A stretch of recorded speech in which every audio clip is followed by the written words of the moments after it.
let's dive right into it. You remember last episode, we talked about the pros and cons of tariffs.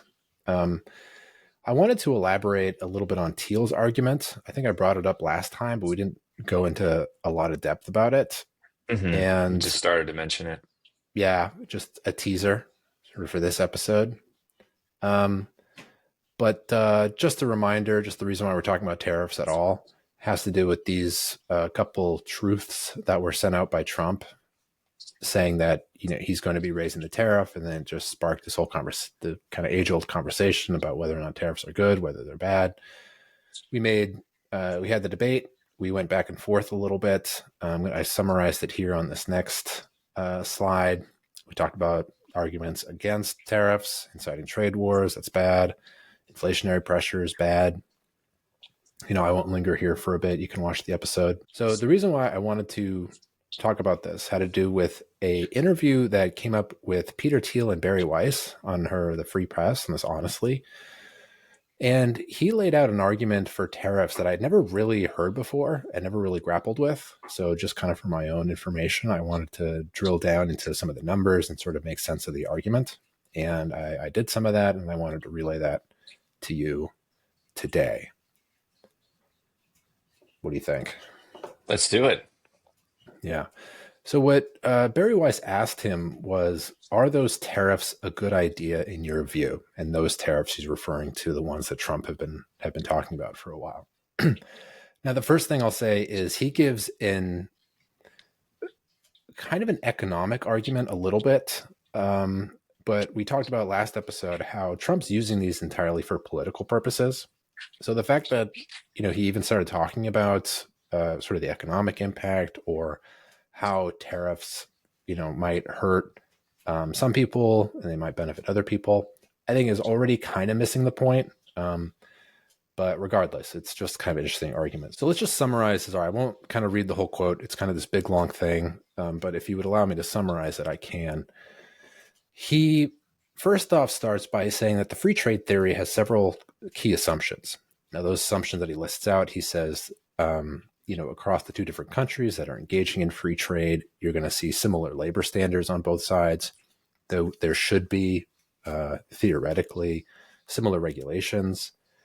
There will be the free flow of capital between the two countries, and with this, the theory would suggest there should be an equilibrium. Their countries shouldn't be running what he called chronic trade deficits.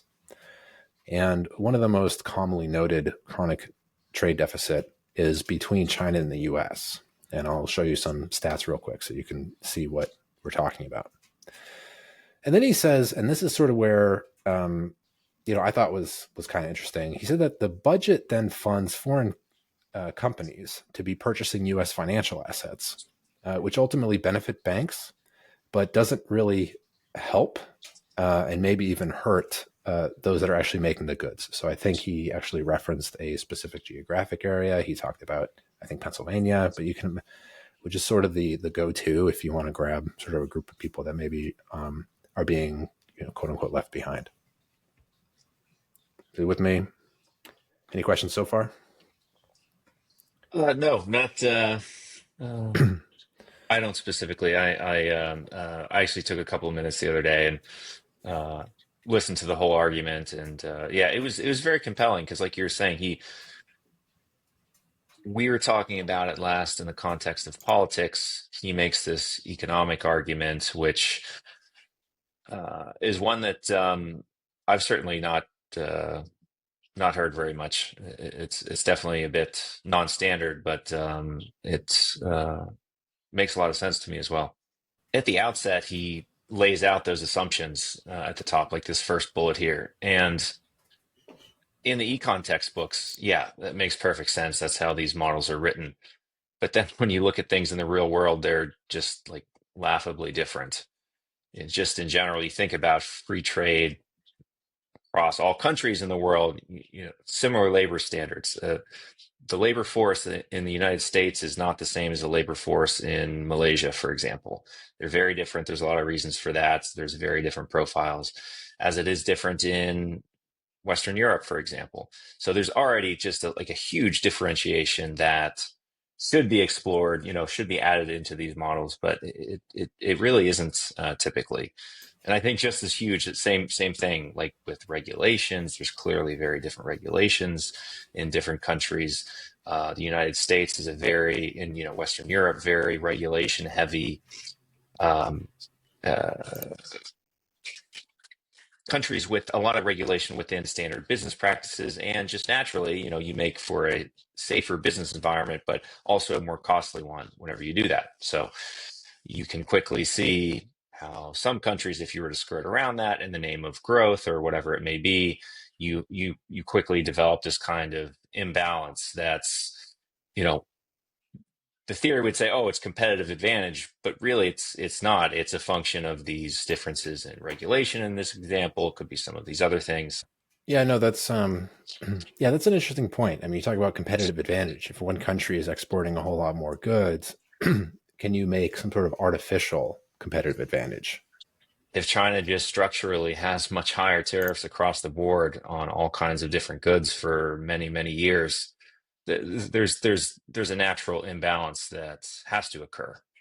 And so Right. that's where the political argument comes in. It's like, no, listen, we're leveling the playing field a little bit, but um, anyway, yeah, I don't want to get too off topic here because the next point that he makes was super interesting. Just kind of how he characterizes that chronic trade deficit.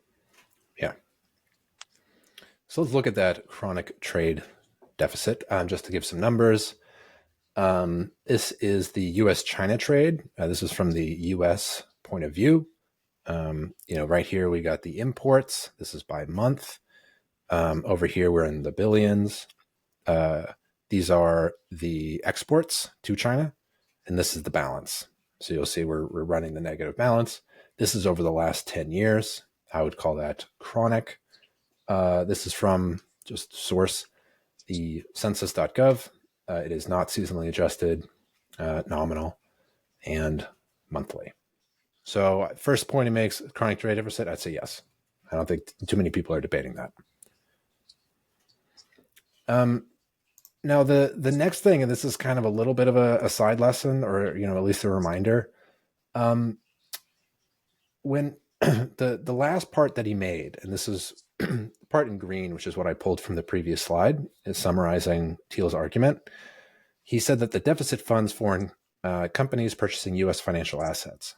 What he's referring to is the balance of payments. And just for just a quick lesson as to what that is, if you didn't know what it is, feel free to skip ahead. But balance of payments is kind of like a double entry bookkeeping or accounting for international trade. And there are two sides of it, right? There's the current account, which is what you're looking at with regard to exports and imports. And then there's a financial account, which, if you wanted to exchange a good for like dollars, the dollars goes in the financial account and then the goods fall into the current account. So theoretically, the current account should equal the financial account when everything's all netted out. So when we run a trade deficit, what they're referring to is, the current account is negative. The exports minus imports is negative, and then in order for that to happen, the financial account should also be negative. And what that means is that we are going to be incurring more liabilities than we are assets. So let's kind of see what's sort of actually happening. It's nice to see accounting and stuff like that, but let's kind of just walk through a quick example as to what this really means. And then we'll look at some of the specific numbers for quarter two. All right, so I made a little diagram here. I hope you don't mind. But we got like step one here. So we got China over here. Let me walk you through this. We got China over here. We got America over here. There's Joe. He's part of the real economy. We got a business importer over here. And we have Joe's part of the real economy, and then we got down here, these are part of the financial economy. So stocks, loans, direct investment, fund investment. So what happens is, first off, when, Joe wants to buy some Christmas toys or something, he's going to go to a business importer, but the business importer first wants to send money over to China in exchange for goods. Great. Joe, when this happens, what you're going to see in the balance of payment section, relatively straightforward. We have an increase in imports for the US, offset by an increase in liabilities, which in this case is going to be that money going, from a US national to a, Chinese national. Number two, Joe goes and gets one widget in exchange for $1. And this transaction, nothing changes in the balance of payments. This is going from a US citizen to another US entity. So nothing happens there. Now, we already kind of saw one transaction that happened both on the current account side. So that had to do with the goods coming in. That was the import. And the financial account side had to do with the money going out. But what ends up happening is the person in China ends up sitting on potentially a big load of dollars. And when that happens, they don't always want to sit on it. Now there is a separate line, and we'll see the actual line in the statistics later. That's just currency abroad and how that increases. But And maybe so, they end up just sitting on that money, like you said, whenever there's a chronic deficit, right? It's like within those classical assumptions that those dollars would flow back in to the US back and forth, and they'd kind of naturally offset themselves with some noise over time. Is that about right? right, yeah. So in this case, we're just looking at like the small example, but you can imagine in China, there's going to be people importing, and the net number of goods, the value of the goods going from one to the other, you would assume to be somewhat similar. In terms of the dollars exchanging and stuff, that's sort of a secondary piece. Really, the key is what's happening with the goods. The financial is just saying kind of how it's funded. I mean, because you're assuming once you make a transaction like that, there's going to be money's going to be moving. It gets It's not quite the whole story. I had to sort of look back onto some of the notes, and they get sort of the accounting for this stuff can get like the situations you can imagine are just kind of bizarre and weird. Like you got to account for if you just give money, for example, to another country, or like if you bought it in exchange for stock in some other country, it gets kind of weird. But theoretically, on the simplified, uh, it's very simple and simplified. Yes. So we're on number two.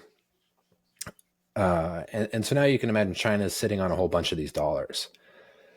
And what happens after this is they start messing around in the financial account. So they start exchanging sort of maybe like these grossed up of US dollars that are abroad for something else. Because dollars are great and all, but maybe you want to do some other stuff with it. So this is, I think, really the key part of Thiel's argument, which he says now, all these companies they've amassed a bunch of US dollars, for instance, and now they go back into the US financial markets, the capital markets, and they invest in stocks, and they maybe give out loans, and they do direct investment, and they put it with funds. Now you can imagine all of this is good for investment banks or fund managers or stocks because you're pushing up asset prices. It's good for direct investment because you can increase company valuations. Other people in finance are getting more AUM, assets under management. Capital allocators in general are seeing money coming in, being financed, for lack of a better word, by the trade deficit. So that's kind And of this. just like simply speaking, like banks, that's what they do.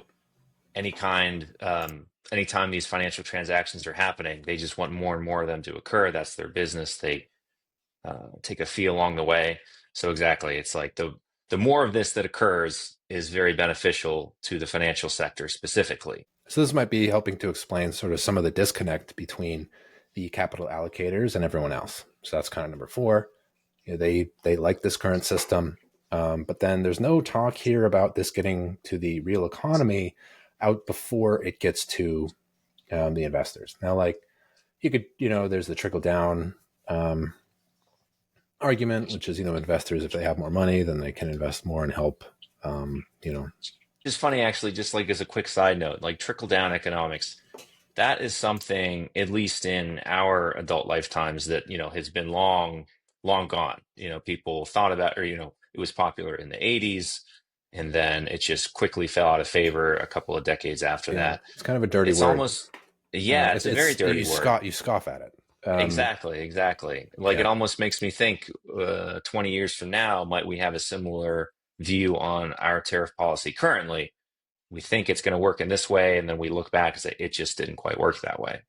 But, speculation aside. So let's look at actually like some of the real numbers. So these are the actual numbers for 2Q 2024. This should just be for the quarter, and this is for all the US. So this isn't just US China. Now, just to kind of get you familiar with what I'm looking at, this is the current account up here. So we have exports noted by the X and imports noted by the M. And then there are different components of exports. So they have just the traditional exports of goods and services. I think you can imagine what that is. The primary income recipients. So that's going to be people abroad. And then the secondary income recipients. So that's going to be like transfers. I guess they consider that part of the current account. Let's skip the capital account. That's very small, although it should be kind of included with the current account. Let's get to the financial account. So the financial account we have, and this is how they label it, and this is somewhat revealing, the net U.S. acquisition of financial assets, right? So that's going to be, a U.S. person that is acquiring assets abroad. Now that could be in the form of direct investment. So what that means, it's control or a significant degree of influence over the management of enterprise resident in another company. So that'd be like buying or something a private company. Buying a seat on the board, now you can go in and, effectively tell people what to do in that Yeah. company. Right.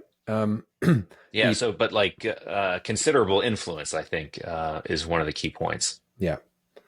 The portfolio investment. So that's going to be equity and investment funds. Other investments, see for assets and liabilities. That's going to be currency and deposits, loans, technical reserves, trade credit, and advances. So down here, we'll see that for this quarter, the quarter alone, we're at minus 266 billion. And then that should equal the financial account balance, which is going to be the acquisition of financial assets minus the net incurrence of liabilities. This is going to be foreigners purchasing, U.S. companies, U.S. stock, U.S. dollars, all that stuff. Now it shows here that number is actually minus 304 billion. And the difference has to do with falls under this thing called the statistical discrepancy. And I'll talk about that. I'll talk about that a little bit later. But what's happening, if it's really these three lines that might be a little bit, I don't want to say shocking, but the way I think that a trade deficit is usually sold or at least explained away as to why this is like not a big deal is they use words like, well, it's coming back into the U.S. as investment. And that's true, right? It's coming, the money that is the way that we are financing, this is how they'll say it, they're financing the deficit, the money's just coming back into the U.S. in the form of investment. And yes, the other way you could phrase it, and this is how they do it here, is that we're incurring just further liabilities, something that's owed to the foreigner. Now, it's form of stock, right? You kind of owe them a part of a company, the direct They've got investment, a that loan, board seat obviously. now. They can tell you what to do Yeah. It directly. almost, yeah. So in that way, it's a little, it doesn't go down quite as nice. Yes, we have this deficit, which already sort of doesn't sound nice. But they're reinvesting money. Oh, great. Or, well, and we're financing it by giving up sort of pieces of future, economic Basically, just like value, influence. Yeah. it's like whenever you think about it that way, you're just continuously incurring or giving up pieces of influence continuously for many Yeah. years, chronically. Right. So, like, no matter how you kind of look at this, it sort of doesn't taste too great. that's anyway. That was kind of my takeaway. I wanted to make one other point, and that has to do with that line on the statistical discrepancy. So there's a lot of things going on here. Really, what I wanted to zoom in on is this number, this blue line down here, and I got some of the actual numbers kind of pulled down here. Statistical discrepancy. Yeah, let me know. So basically, You'd they think never it's it never lines up, and so that's like like the error term, right? to the error term, it's like whoops, wow, we can't You explain this. We can't explain you this amount. you'd kind of hope it'd be the smallest You number would in every honest. observation. I saw that and I was like a little surprised at how big it was. So I mean, for remember, we half were the talking like, about how the many points are deficit. here? The deficit that we looked at before was like minus 266 billion, and they're off. We're off by 23 billion here. Last quarter, 50 billion. Quarter before that, 40, 58. In Q2 2023, they were off by 136 billion. It's like half of the. That was like half of it. Q1 164. Anyway, my eyebrows sort of went up at that. Um, Yeah, it's yeah. I'm sorry. I'm just kind of like studying this a little bit. It's like it bounces around positive and negative for one thing, and there's like a drastic increase in 2023 Q2 that looks like it was something to do with whatever that orange one was. What net U.S. incurrence of liabilities excluding financial derivatives. Interesting. 2023 Q2. Why would there be such a discrepancy that looks like it's well, you know what happened in probably that? There part was of that something big like that? there was that big bank scare um, Oh yeah, in that's right. March of Yeah, March and 23. April. Yeah, that's right. That's right. So I don't know, maybe some. Yeah, that was the regional banking crisis. But that was technically Q1. SVB was early March, I believe. But anyway, Well, I think yeah, there was some but fallout, and yeah, you can yeah, so I imagine guess fallout the happening for, aftermath. yeah, but But Q1 there was still a huge discrepancy too. yeah, So I don't in the know. opposite direction. In the opposite direction. Look, the point is here. I was shocked at the size of the statistical discrepancies. So that's all I had here. Through this lens, it appears that this chronic trade deficit is, well, even not a chronic trade deficit, but just a deficit by itself is kind of, can be viewed in a way as some transfer of influence. So, there's some ways that are more direct than others. If you're directly investing in a private company and buying a board seat is one extreme, you're literally telling people what to do. On the other extreme is you're just holding dollars and then you put them into treasury bonds because that effectively is another form of money itself. In both sense, in both of those ways, without this trade deficit, people in a foreign country would not have that board seat or not have ownership of that U.S. debt, and so it's obviously a lot less impactful in terms of the treasury market. But not to go into the kind of finance nitty gritty, but there's this thing called like bond vigilantism, where basically bondholders or large bondholders can buy and sell them in some aggressive way to move the interest rates that that company, or in this case that country, is beholden to. So in that sense, you can influence the interest rates in the U.S. You can influence um, what people are doing in individual companies in the U.S.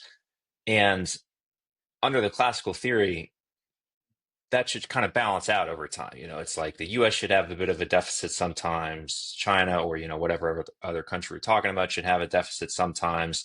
And, there's this kind of free flow back and forth. And, that influence is kind of fleeting back and forth. So it's not quite as, for lack of a better word, chronic. Whenever it's one-sided continuously for many years with kind of like no hope at all for it to even, begin to reverse, there's something structurally different going on there. And so it's hard to, so in an abstract way, you're seeing this transfer of influence here and there. And, that's not necessarily a bad thing, but it's something definitely to be aware of. something that you shouldn't just swat away, saying that, oh, this is just investment back into the U.S. In fact, this is a good thing. It typically is a good thing, but there's a lot of ways in which it can be a bad thing.